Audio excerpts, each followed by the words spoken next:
Welcome to Cultural Currents, the podcast where we unpack social issue through the lens of culture and identity. Hello everyone, I'm Farah, a cultural studies student captivated by how cultural narrative shapes gender and minority experiences. Today, we are exploring how Southeast Asia countries addresses gender and minority issues, a topic that reveals the interplay of tradition, power, and progress in this vibrant region. And I'm Tito, also studying cultural studies. I'm drawn to this topic because Southeast Asia's rich cultural tapestry, from rituals to media, reflects both resilience and resistance in the face of inequality. We choose this focus to examine how cultural practice and policies shape the lives of women, minorities, and marginalized communities across the region. Well said, Tito. So, Southeast Asia cultures are a dynamic stage for this issue. Let's share our personal reflection before diving into the cultural and policies landscape. As a woman, I have always been struck by how culture can both empower and constrain.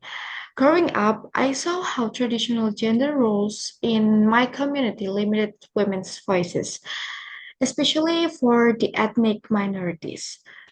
Studying Southeast Asian cultural texts like Thailand films, they portraying LGBTQ characters. I have felt inspired by stories of resistance, but also frustrated by persistent stereotypes. It's why I am passionate about culture change that uplifts marginalized identities. What about you? I relate to that, Farah, as a man. Cultural studies has pushed me to question how power operates in cultural norms. Reading about indigenous rituals in Indonesia, I saw how patriarchal traditions often sideline women and ethnic minorities. It's made me reflect on my role in challenging these norms. Southeast Asia's cultural diversities motivates me to advocate for a space where all identities are celebrated, not silenced. Yeah, it's about reimagining culture for equity. And now let's explore how Southeast Asian countries navigate this issue through policies and cultural practices. Yeah. Southeast Asia's cultural landscape shapes its approach to gender and minority issues, often clashing with policy efforts. The World Economic Forum's 2023 Global Gender Gap Report highlights the Philippines as a regional leader, with women holding 27% political agency.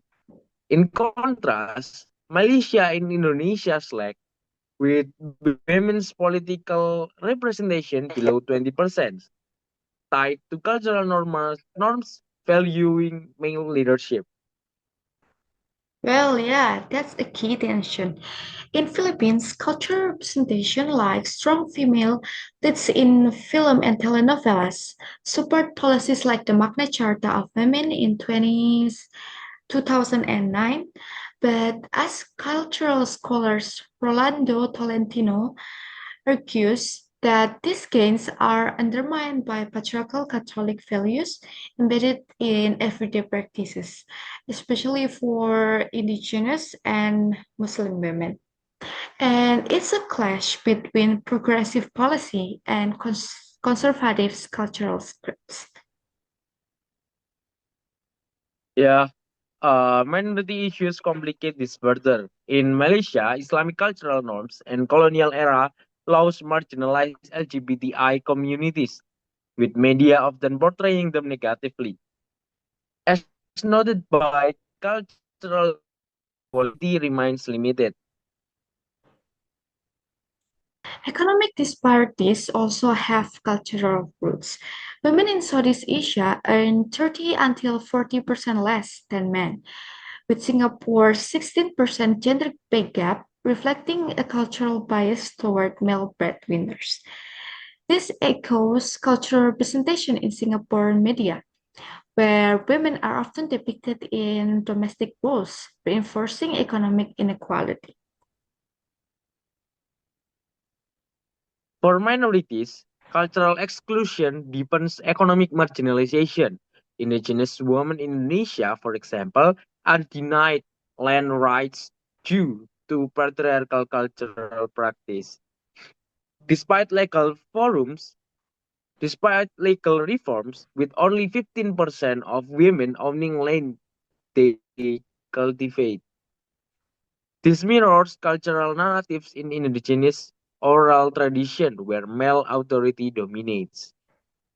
Yeah, policies like Indonesia's 30% female candidate quota aim to shift cultural power dynamics, but only 21% of parliamentary seats were held by women in 2024. As a cultural studies scholars, we argue that policies alone cannot transform deeply rooted cultural norms. Change requires reshaping representation in media, rituals, and education to center marginalized voices.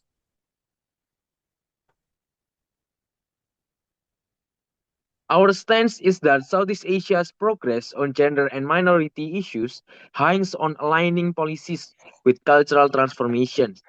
Cultural studies teach us that power lies in narratives, and rewriting them is key to equity.